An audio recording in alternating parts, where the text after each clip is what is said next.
Ladies and gentlemen, good morning, good afternoon, and good evening. Our guest today protects $57 million of family wealth.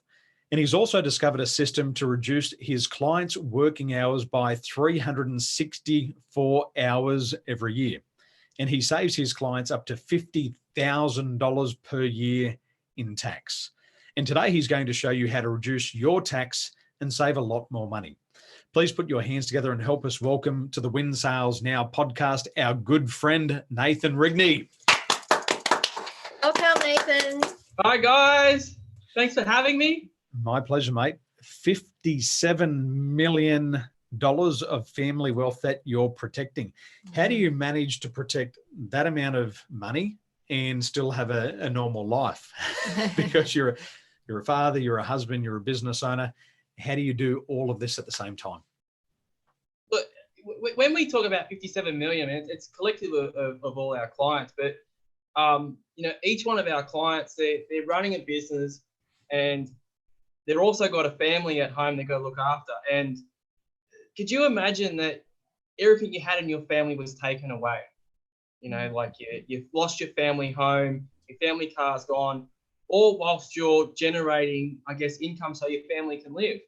And I guess what I do as an accountant is I help clients protect themselves legally so that they don't fall in this position. And that's as simple as, looking at the right tax structure to protect them to A, to save tax, but then also B, protect their livelihood so that, their children don't grow up in, a situation where they can't have what they need to survive this modern world.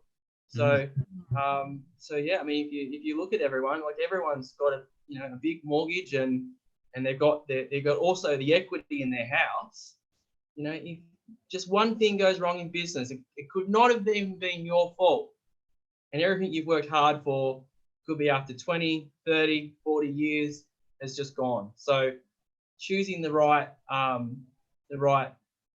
structure is what gets you to that position where we protect that amount of money. You're protecting the $57 million, but you're also reducing the amount of hours that they work. 364 hours a year they get back just because they're following your advice. How does this change their life when these business owners can step away for 364 hours and then be with the family? What begins to change for them? Well, I think the way I like to think about it is,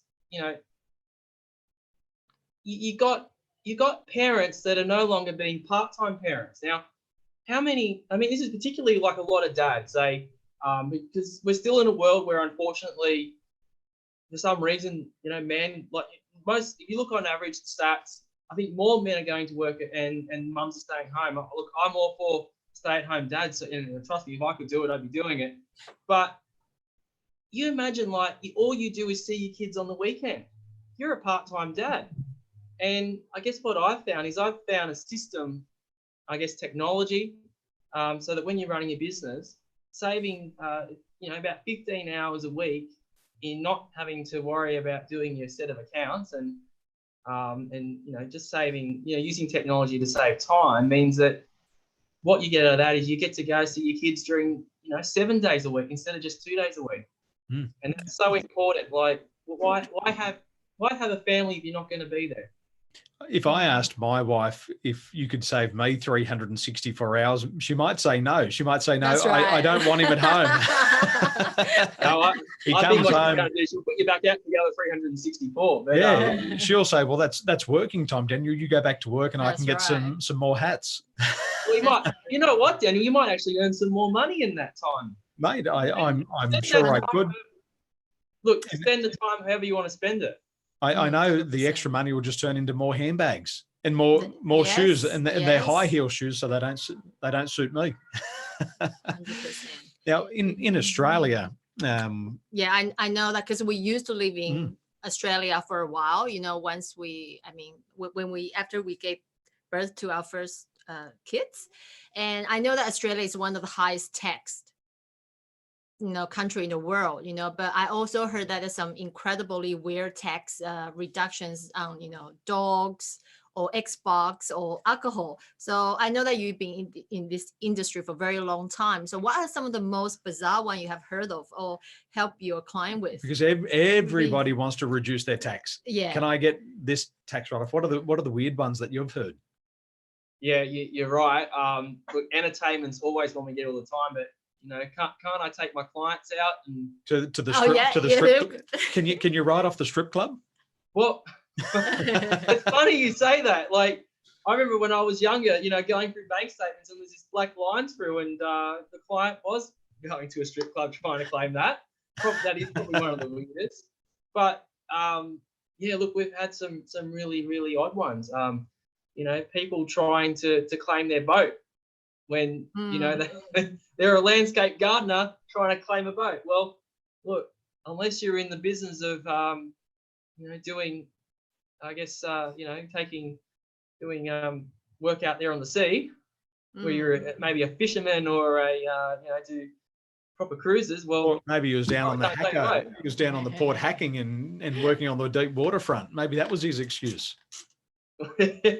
But yeah, look, it's you get all types of things. Like, even like I get people always wanting to claim their everyday clothes. Like, I've gone down to Jeans West and I bought jeans. Well, can't claim that sort of stuff. But most people that I do see, like, they kind of get it, and it's because we take them through that education process to explain how things do work, and we find legitimate tax deductions that they can claim. And yeah, we owned a pawnbroking business for 17 years, and a great shop. And what we found a number of times was that a lot of men would go and buy things from what was called the tool shed. And the tool shed was the local sex shop. And on the receipt, on the FPOS receipt, all the stuff they bought, the pornos, the toys from the sex shop, it came up as the tool shed. So when their wife went through their bank statement, the wife just assumed they were buying things from like Bunnings and Hardware House. Yeah. And we used to see this all the time. What's the strangest thing that you've seen? Like, out of all the things, what's the strangest one that somebody's wanted to write off and that you've got across the line? That sounds like I could have the ATO knocking on my door later on. But Just the grey zones. Yeah. Look, I think, yeah, the entertainment is always the big one that people try on with me. And that's probably the craziest of what I have seen. Like, I think maybe people down here in the Shire, maybe they're not doing anything that's crazy, or maybe they're really good at hiding what they're doing. But I really haven't seen a whole lot of crazy stuff like the tool shed. Well, definitely what comes to mind anyway. But I think that actually, I think your friends are like, that's just genius. Because even that would get past me. In Taiwan, it's very normal for men to go to the club and to have the ladies serve them drinks. And it's all part of business over here. And that's how people do business. So we see that quite often with the Taiwanese, that they'll go down to the strip club, take their Australian clients along, serve them drinks and look after them with some good entertainment. And that's perfectly normal over here. Yeah. Yeah. And look, I mean, there's nothing to stop you from entertaining your clients. You can still do that. It's just not tax deductible. But yeah, look, I've seen things where people, like, my favorite one is teachers. School teachers love a tax deduction, and they'll often say, "Oh, but I've gone to go see the Northern Lights because that's on the curriculum." Is it really? Or I went and did this tour, that tour, and wasn't that's on the curriculum, right? But you teach maths. Maybe they should change subjects. Now, Yeah, with the Australian tax situation, everybody wants to reduce their tax. Nobody wants to pay the top dollar for tax. They all want to pay the least. And I agree with them. I love paying tax. I make contributions, but I want to find a write-off wherever I can. What ideas can you share with business people like ourselves and across the country? What can we start doing today to reduce our tax? What's some ideas that you could share with us? I think the first one we touched on it to start with is tax structuring. If you don't have the right structure, you're possibly going to be definitely paying more tax than you have to. So getting the structure right so that you can I guess, really share the profits. Because at the end of the day, whatever profits left over, somewhere someone's going to pay tax, whether it's at the corporate rate or, you know, someone's along the line, someone's going to collect some sort of tax. But the goal is we want to reduce that amount of tax, right? So what a lot of people do is that they will look at, you know, possibly maybe paying tax at the corporate tax rate, or even like distributing to family members who aren't maybe earning as much. So mum and dad, they might be retired, and, you know, we can, you know, you get your first 20 grand tax free essentially, you know, so that's 40 grand right there tax free. You know, you might have a brother or sister that's going to university and they're only working part-time. Well, you know, there's a whole lot of, you know, the tax-free thresholds will, you know, save tax there too. So looking at structuring is important. Then also being smart about, I guess, and this is probably whether you're on business or personal, but looking at where your loans are as well. Like if you have loans in business or a loan for an investment property, you really want to kind of pay that off last. If you've got your home loan, the home loan interest won't be tax deductible. So you really want to pay that off first, and then let the interest that is tax deductible, you know, accrue. Or, you know, don't pay that loan off last, because at least then you can claim that tax. Makes sense. But the other thing as well is what I tell my clients as well. Don't think that, hey, I'm going to go out and buy a new car because it's a tax deduction. Right? Now, here's the thing. Sure, it's going to be a tax deduction, but you're only getting back, let's say your tax rate's 30%, all you're going to get back is you know, if you had, say, $1,000 of interest and depreciation was, I'm going to use easy figures here, $9,000, so you had $10,000 to claim. All I'm going to get back for you is $3,000. But if you don't need that car and it's not serving a purpose for your business, you might as well keep that cash from having to pay back that asset, and, you know, on that $10,000 profit that you would have paid because you don't have that tax deduction anymore, pay the $3,000 to the ATO and keep $7,000 for yourself.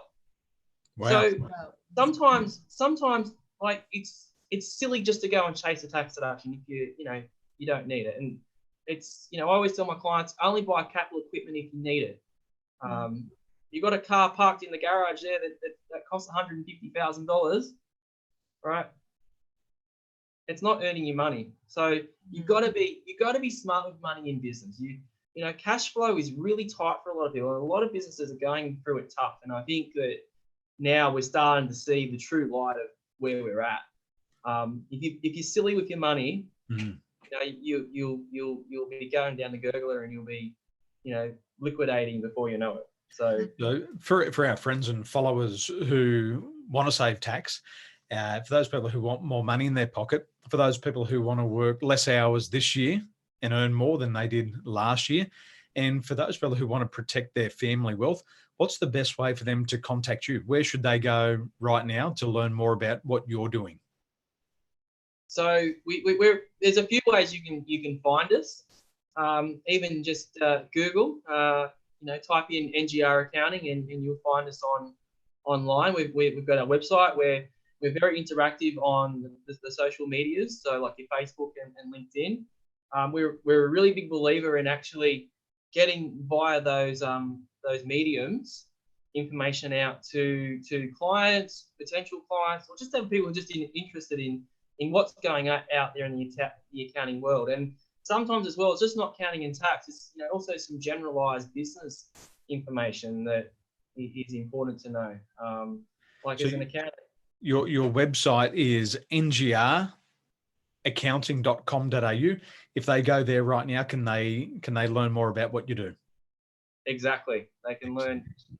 Yep, exactly. And we even got testimonials on our website of clients who have actually used us or still use us and how much they love us. So, and, you know, success stories. Lovely. Well, ladies and gentlemen, to learn more about the work of Nathan and his team there at NGR Accounting, head over to ngraccounting.com.au and let Nathan and his team show you how to protect your wealth, to reduce the amount of hours that you're working every year, and how to keep more money in your pocket. So, Nathan, thank you for sharing your ideas with us, and we look forward to seeing you again soon. Have a wonderful day. Thanks, guys. Thank See you later. you. Ciao for now.